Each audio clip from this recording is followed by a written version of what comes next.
this system, they have to let you completely go. And they don't want to let go their comfortable living. So guess what's going to happen? Mother Universe said to the sun, take it away from them. Yeah.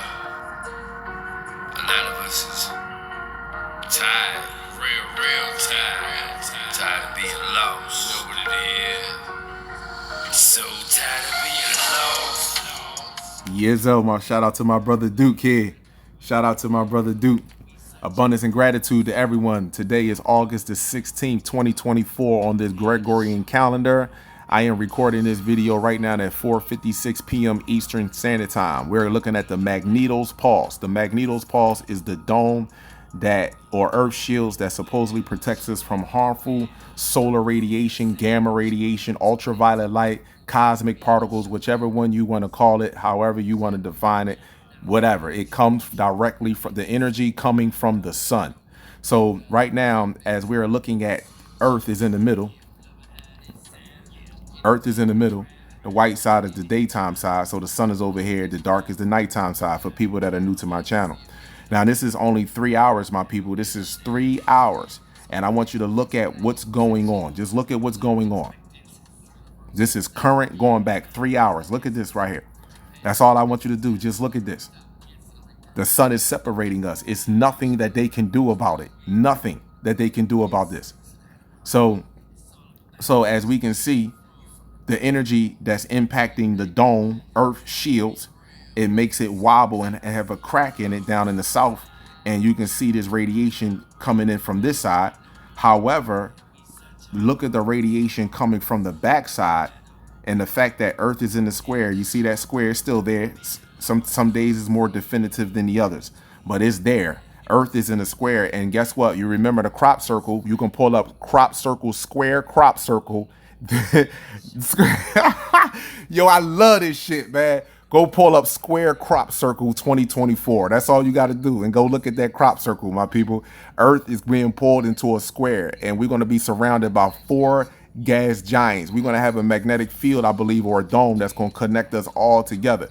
So now, just so that you know, hold on. Before I even say that, let me just show this right. Let me zoom in a little bit so you can see that the points. Look, you see those points? You see that? Yes. You see that? And look at that energy. Look at the impact with that energy. Look at the impact of that energy. Look at that right there. This is an amazing time. And all of this energy that Earth is absorbing, this is where you see now all these earthquakes, and so these earthquakes happening around the planet. But I want y'all to know something. It's not just earthquakes going on underneath your feet. You have underground facilities in certain areas. More importantly, you will always probably find an underground facility next to water and an airport. You will always find an underground facility next to water and an airport, some type of reservoir and an airport. So just so that you know that. But these earthquakes are not earthquakes. These are underground facilities that are being shut down. They're everyone that's in the core of the earth. That's not what I mean, not the core of the earth, but everyone is living underneath ground, not the center of earth, because that's different. But everyone is living underground that's sitting in the shadows. Oh, they being pushed up to the daylight. They're coming up. Like I told you, the Bible's written by extraterrestrials using universal law. It said in the last days, you will see Satan. We will not have to talk about Satan no more. You will see the devil himself. So you're going to see Pindar, Moloch, the dragon king. You're going to see this individual, and they try to pass them off to you as angels with wings. Nah. We don't have no animal features. That's the one thing about sun people. So just so everybody can have a clear understanding, there are a lot of different life forms that have intelligence throughout the cosmos, but we are the supreme beings. Just so that you know that we are the supreme beings throughout the entirety of the cosmos. We're not supreme to the point that we want to harm anybody, do anything, but there is a pecking order. Just like in nature, every species of every Every species has its own pecking order. So there is a pecking order in the cosmos, and we are the supreme beings. Every other species that's living, even the ones that have intelligence, have animal-like features. So whether they're wings, whether they're hands, whether they're feet, it doesn't make a difference. Whether there's certain parts of their body, it doesn't matter. But it don't mean that they cannot communicate with you, though, or have intelligence where though they can manipulate energy, just so that you know that. So here we go right here, my people. I want you to look at this. This is where these earthquakes are happening, and earthquakes and underground facilities that are being shut down. Let me go last 3 hours. See, I always like to go with the last 3 hours. Sometimes I go 24 hours, y'all know, but I like to go with the last 3 hours. Look at the look at how fast it's going. Solar wind speed. Okay, so everybody, you know, Earth is in the middle, the white side of the daytime side. This bow shock right here, this bow shock is the same thing as the magneto's pulse at the bottom. So it's just this certain machine is only to detect solar radiation. That's all it's supposed to detect. So these arrows represent the solar radiation that is coming from the sun that's over here. This solar radiation is coming from, these arrows represent that solar radiation. So now we go over here and we look at Earth. Earth right here, the solar radiation should hit Earth and then they should travel out in the solar system. But looking in the backside of Earth, there is something there that has equal amount of energy, or if not stronger, than the sun. And look at the arrows reversing. Look at the arrows pushing back into the planet. Look at these cosmic particles. Look at this, my brothers and sisters. Look at this. Look at this. This is where the great separation is happening. This is why I'm just letting y'all know the false flags are going to kick in. You don't see it. A lot of you don't see it. We still think it's going to be hunky-dory. Okay, not a problem. It is, because they're waiting. They're trying to use natural effects that's going to take place with the planet. Natural disasters. They're going to try to use natural disasters. CME, earthquake, maybe a mini tsunami, whatever. They're going to want to use natural disasters to try to kick in their agenda. So just so that you know, my people. So I've been saying this for quite some time. It seemed like everything that I've been talking about, that I've been remembering, because we all have a piece of this puzzle, is inside of our hearts. Everything that I have been coming back into my memory seems to be actually coming to fruition. And all you have to do, you ain't got to look no further than that message in 1977. Just remember that message. And I just did a live on that the other day. So pause. Let me show you something. Okay, here is your Sumerian god. I keep trying to tell people this. This is Pindar, Moloch, the Dragon King. This is the head honcho who put all this shit together. You understand? I just want y'all to know that. This is the head honcho that put all of this here together. So if you pull up the Sumerian text, this is why Zecharia Sitchin just was murdered. This is why the video I just played about that I think she was an Indian woman talking about the Anunnaki created us and spliced us with monkey or animal DNA. You know that's not us. You know who that is. So anyway, Zecharia Sitchin decoded the Sumerian text, and a portion of it, and he said there was a group of extraterrestrials that fell down here to Earth. And when they fell down here, they created a group of they created a race of species to harness or to usurp the resources of this planet.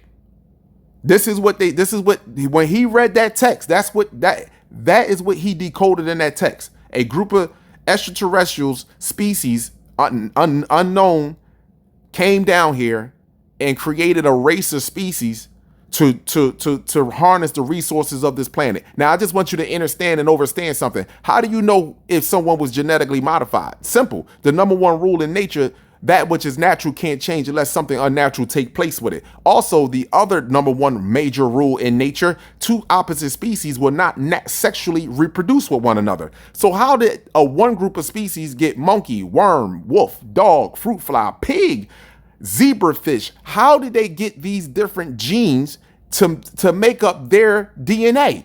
This is making up your DNA determines your phenotype.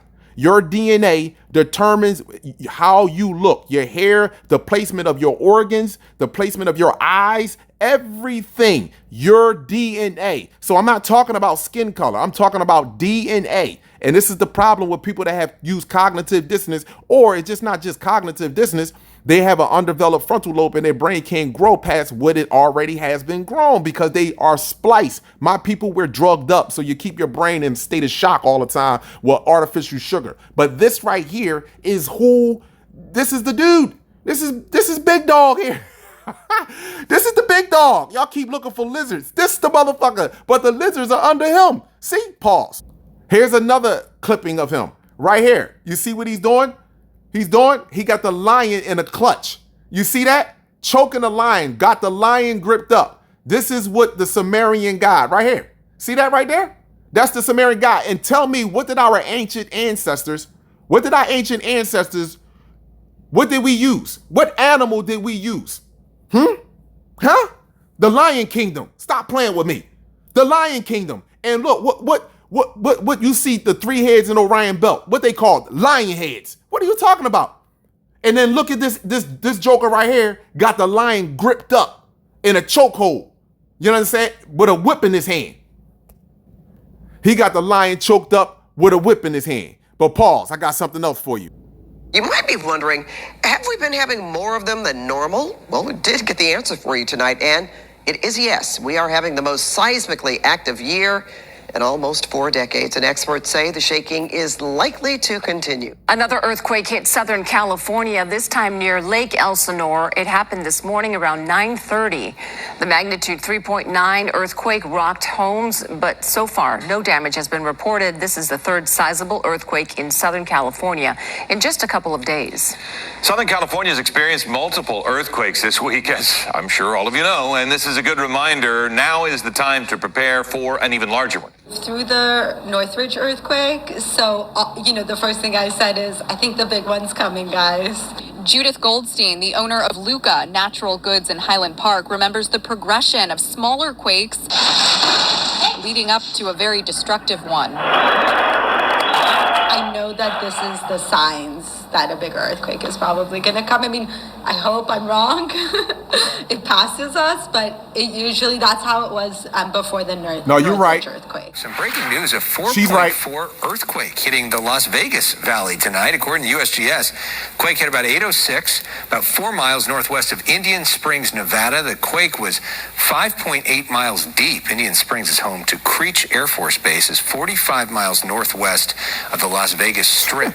There were no immediate reports of any injuries or damage, as you'd expect of a quake of this size, but it was felt in a wide area of Nevada. The recent earthquake that jolted the Southland is sparking concern and highlighting a much smaller but potentially more threatening fault line. The fault running from the Pasadena area to Puente Hills has been very active in recent months. All the way over in Santa Monica, a cam facing the pier shows the power of the large shocks. Well, so far there's been a few aftershocks, but nothing significant. 2 months ago, there was actually a smaller quake that shook that exact same area here in LA. A lot more recently, and did feel a few of those, but nothing as strong as what we just felt in South Pasadena. From 2013 to 2023, Dr. Jones says there was an average of 5 magnitude 4 or stronger shakers. But 2024 has been a lot more volatile. Already this year, there have been 13 magnitude 4 or stronger quakes. This year is now an active year again. 2024 has had more earthquakes than any year we've seen since 1988. Here's seismologist Dr. Lucy Jones. We had a 6 on this system in 1987, and it was like $350 million in damage and 3 direct deaths. So when we've modeled what would it be like to have a 7.5 on the Puente Hills thrust, we get 10 times as much damage as we see for a 7.9 on the San Andreas, because we have so many more buildings and people on top of an earthquake if it's Puente Hills.